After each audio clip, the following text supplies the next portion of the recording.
It's just dirt, chores, and smoke in your hair. You're a farm girl, hauling through another nervous French morning.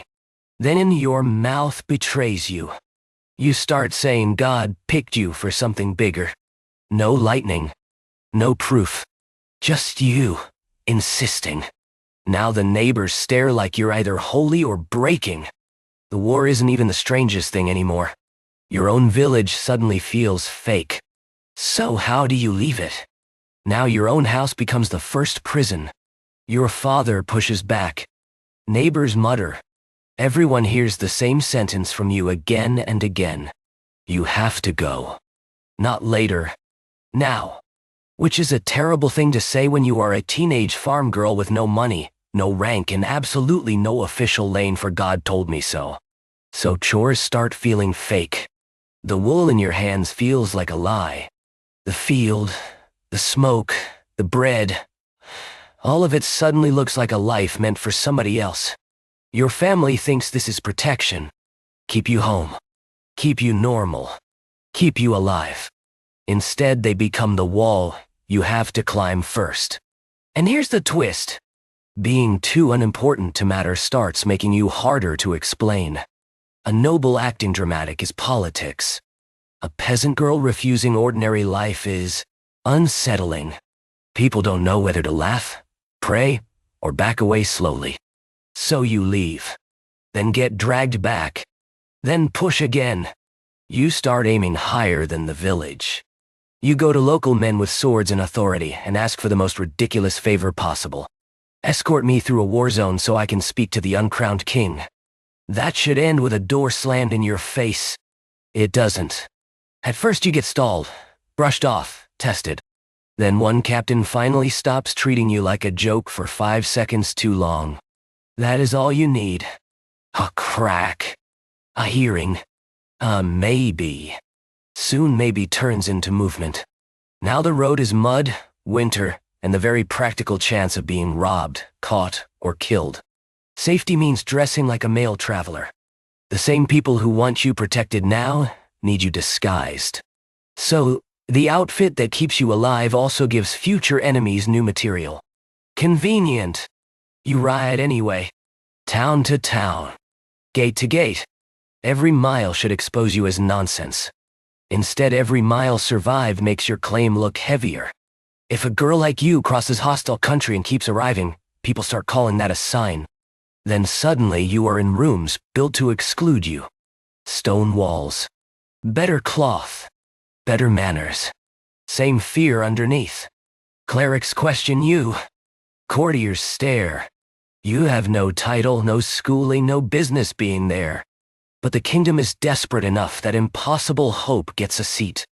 So they test your story instead of throwing you out.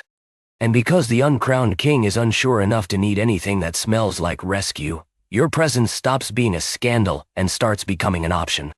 Which is great, because now they have to decide what you are for.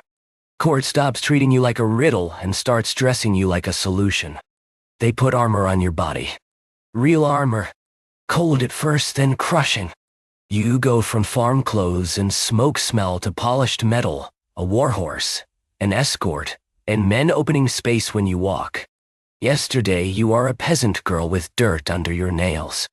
Today, captains have to salute the same hands that used to spin wool. Nobody can pretend this is normal. The kingdom is basically saying, yes, let's hand elite gear to a teenager from a village and see if heaven knows logistics. And it keeps going. Your hair is cut short. Your days change shape. No more field rhythm. No more home walls. Now it's saddles, armor straps, prayers, mud, and the sweet rot of army camp. Smoke in your nose. Horses screaming at night. Priests moving through tents. Wounded men trying not to groan too loud. This is the part where they could have made you a mascot. Nice banner. Safe distance. Smile for morale. They do not do that. They bring you into the moving machine itself. You ride with soldiers. You talk to commanders. Men who should outrank you keep checking your face like you're the weather report. And the strangest thing? The closer you get to the ugliness, the less fake you seem. If you were a fraud, camp should expose it in a day. Mud is brutal on theater. So are fever, blood, and men missing pieces. But you keep showing up. You keep acting like this is exactly where you belong.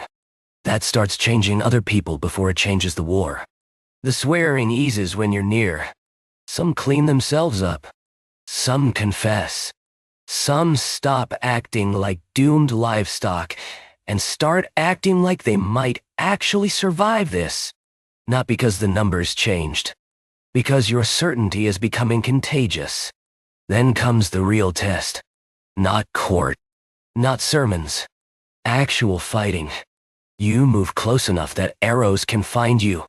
Stones can find you. One bad surge and you are just another body in the ditch. There is no safe symbolic version anymore. If this collapses, it collapses in publica. Instead, men bunch around your banner. They watch where it goes. They push when it advances. Orders still exist, sure, but your presence starts doing something hierarchy wasn't doing. It gets bodies moving. A stalled attack stops feeling stalled. A wall that looked untouchable suddenly looks climbable if you are still standing there. So now court has a bigger problem than whether to believe you. The answer is marching in armor. Troops are following. Commanders are adjusting. And once a kingdom learns that one peasant girl can make an army move, everybody starts wondering who controls you next day. You win. Then you win again. And now the problem gets bigger than the battlefield. Men who laughed at you last month now shove forward for a look. Bells ring when you arrive. Crowds press so close you can feel their breath through the armor. People grab at your horse. They want a touch, a word, a blessing, anything. You were supposed to disappear into village life. Instead, whole towns act like your shadow fixes things. And that changes the war fast. Soldiers who were dragging their feet now move because you move. Captains who outrank you have to watch their own men stare past them at you. One banner, one white horse, one teenage peasant girl riding straight at danger. And suddenly noble caution looks a lot like cowardice. Nobody says that part out loud. They do not need to. The comparison is already standing there in polished metal. Your birth starts doing double duty. Supporters love it, because it makes the story cleaner. If a farm girl can push the kingdom forward, then maybe God has finally picked a side. Enemies love it because they think it makes you easier to mock, easier to call fraud, witch, freak, whatever fits the day. Same fact, opposite uses. Either way, nobody can stop talking about you. That is the trap. You are no longer just a commander. You are proof. Hope with a face. A moving answer to a kingdom that has been losing for years. The uncrowned king needs that badly. Every time you succeed, he looks more like a ruler worth following. Every time you ride out, his future rides with you. So the room around you changes. At first it feels great. Doors open faster. Messages get answered. Men who used to test you now ask what you want next. Troops light up when you enter camp. You can feel morale happen. It is right there in their backs straightening. Then the handlers arrive. Not with chains. With smiles. Much more annoying. They praise your courage. They praise your mission. Then they start deciding when you should appear, where you should go, who gets to hear you, which victory gets announced, which demand gets delayed, which risk is suddenly too risky now that your face means something. You are useful, so now you need management. Congratulations. You have become a medieval PR problem. And success makes everyone greedier. Common soldiers want you everywhere. Towns want processions. Priests want meaning. Courtiers want access. Commanders want your effect on morale without your effect on their authority. The king's circle wants your fire but contained. Bright enough to help. Not bright enough to burn their fingers. You keep pushing for action because action is the whole reason any of this works. Move fast. Hit hard. Do not let fear sit down and get comfortable. But around court, hesitation breeds like ratse. Meetings multiply. Advice thickens. Every plan grows extra hands trying to slow it. So now your boldness, the exact thing that cracked open the war, starts embarrassing people who survive by being careful. On campaign, certainty makes men follow you. In council, certainty makes polished men flinch. They cannot openly call you useless. You keep winning. So they try something subtler. Delay. Redirect. Soften. Absorb. Keep you close enough to use, never loose enough to command the room. Meanwhile, the other side stops treating you like a rumor. They want you badly. Not just beaten. Taken. Your body is worth more now than a field position. Capture you, and they do not just remove a fighter. They puncture a story the whole kingdom is living on.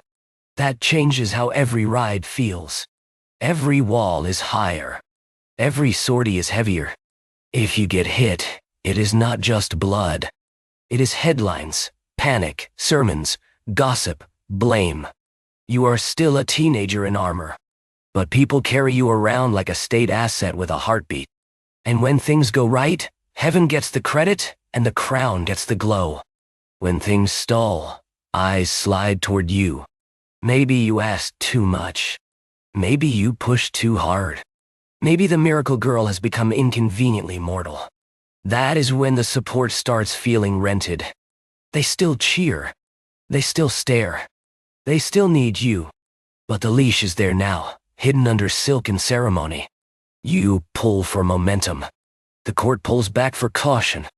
And for the first time since you started forcing this whole kingdom to move, the thing in your way is not enemy steel. It is your own side, smiling, stalling, and letting your speed die in their hands while the next disaster is already riding toward you. You are still doing the thing that made all of this work. Moving fast, pushing forward, making everyone else react to you. Then the gate shuts, the road chokes, and suddenly speed means nothing.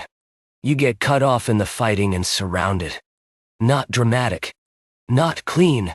Just too many men, too little space, and then hands on you. Your horse is not a miracle machine anymore. Your banner does not clear a path. You do not die in battle like the neat heroic version. You get taken. And that is worse. Because dead is simple. Captured is valuable. Now your body is inventory. Something to guard, bargain over, transfer, display. The same kingdoms that could not stop you cleanly can absolutely pass you around like disputed property. You were a battlefield problem yesterday. Today you are a receipt waiting to happen. The room changes fast. Armor comes off. Doors close. Men watch you constantly. Chains appear. Guards crowd your sleep, your food, your clothes, your breathing. Everyone has already decided you are unnatural. So naturally they put you in a setup that makes basic safety harder every hour. You wore men's clothing because roads and camps were dangerous. Now you are trapped among male guards, and that same clothing becomes one of the charges against you. Survival itself starts testifying for the prosecution. This is the part where courage stops changing outcomes by itself. You cannot charge a courtroom. You cannot outgallop a document. So your enemies switch weapons. They stop trying to beat your body in the field and start dismantling your meaning on paper. Now, come the churchmen.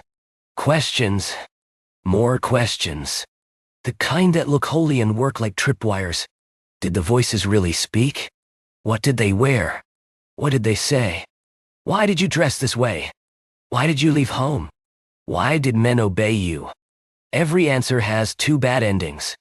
If you speak plainly, they call it blasphemy. If you hedge, they call it deceit. You cannot read the full machinery grinding around you. Other men read. Other men write.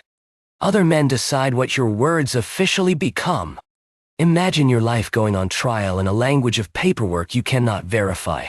That is the game. They are not trying to understand you. They are trying to pin your whole rise to the table and label each part a crime. The voices that made princes listen? Delusion, fraud, heresy. The clothes that let you ride and sleep safer? Rebellion against God. The confidence that pulled soldiers through terror? Pride. The authority that got cities to open their gates? Disorder. Every practical thing that kept you alive gets flipped over and stamped guilty. You changed a kingdom by being impossible to file correctly. So now they build a file designed to crush exactly that. And still, you keep answering. Sometimes sharp. Sometimes tired. Sometimes too smart for the room, which does not help. You dodge traps. You refuse some bait. You make trained questioners visibly annoyed. But they have time, ink, and a prison key. You have a body getting thinner on bad food and worse sleep. Eventually they stop pretending this is just about truth. It becomes a bargain. Save your body, maybe, by erasing yourself.